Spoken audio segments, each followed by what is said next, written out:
The Foundling's Secret and Owl's Big School. It was another bright and breezy day in the 100-acre wood. The trees whispered in the wind, and the sun peeked through the leaves, casting playful shadows on the ground.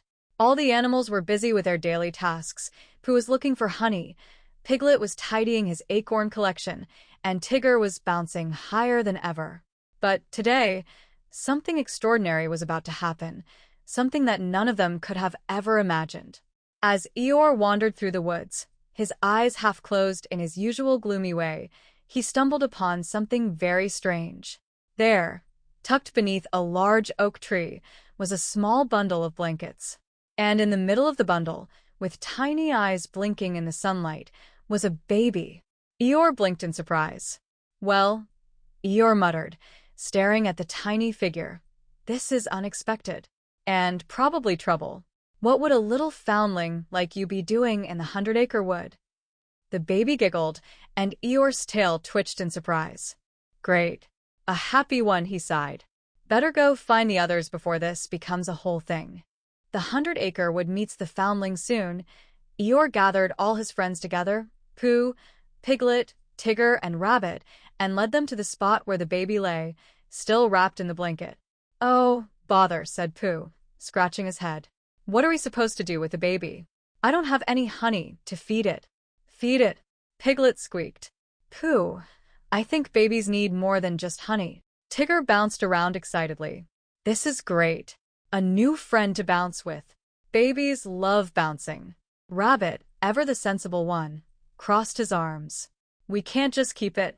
Babies need looking after, and we're all too busy." The baby, hearing all the voices, giggled again, causing everyone to stop and smile. Even Eeyore's gloomy expression softened just a little. "Well," said Rabbit after a thoughtful pause, "maybe Owl will know what to do."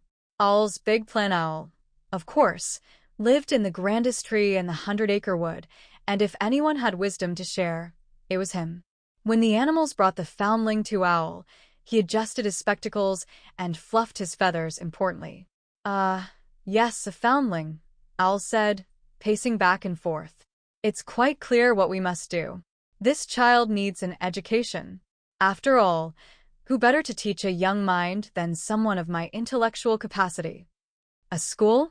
Here in the 100-acre wood?" asked Piglet, his eyes wide.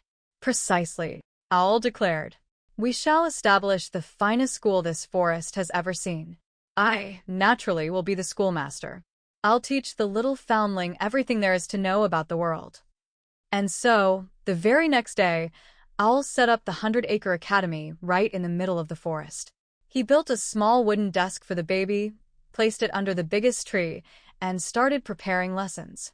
The other animals watched with great curiosity. The first day of school was filled with excitement. Owl, dressed in his finest professor's robe, flapped his wings and called the class to order. "Welcome, students, to the 100-acre Academy. Today we begin with the basics. A is for acorn, B is for bounce, and C is for..." "Well, we'll figure that out later." The foundling looked up at Owl with wide eyes, clearly fascinated by all the new sights and sounds. Tigger, who had volunteered to help with physical education, couldn't wait to show the foundling how to bounce. "All right, kiddo. Let me show you how Tiggers bounce the best." Tigger bounced high into the air, his tail springing him higher than ever. "Careful, Tigger," said Rabbit. "You don't want to frighten the poor child." But the foundling just giggled and clapped, clearly enjoying Tigger's antics. A surprise at school as the days went on, the foundling became a regular part of life in the 100-acre wood. The animals took turns teaching the baby different things.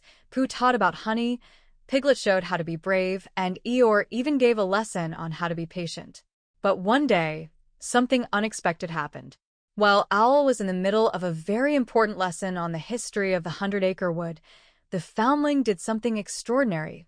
She spoke. "Be bounce," she said, pointing at Tigger. Everyone gasped in amazement. Tigger bounced with joy. "See? I knew she'd love bouncing." And from that day on, the foundling wasn't just a visitor to the 100-acre wood. She became a beloved part of their family, learning and laughing with her new friends every day. A new chapter for the 100-acre wood. The 100-acre Academy grew and grew, with all the animals eager to teach and learn together. All was proud of his role as the schoolmaster, and the Foundling became the brightest and happiest student in the forest. The animals often gathered under the big oak tree, sharing stories and laughter, and life in the 100-acre wood became richer and more exciting than ever before. As the sun set over the forest each evening, Eeyore would sometimes glance at the Foundling, who had now become a lively toddler, and mutter to himself, "Well, I suppose this wasn't so bad after all." And with that, the 100-acre would continue to thrive, filled with friendship, learning, and just the right amount of bouncing.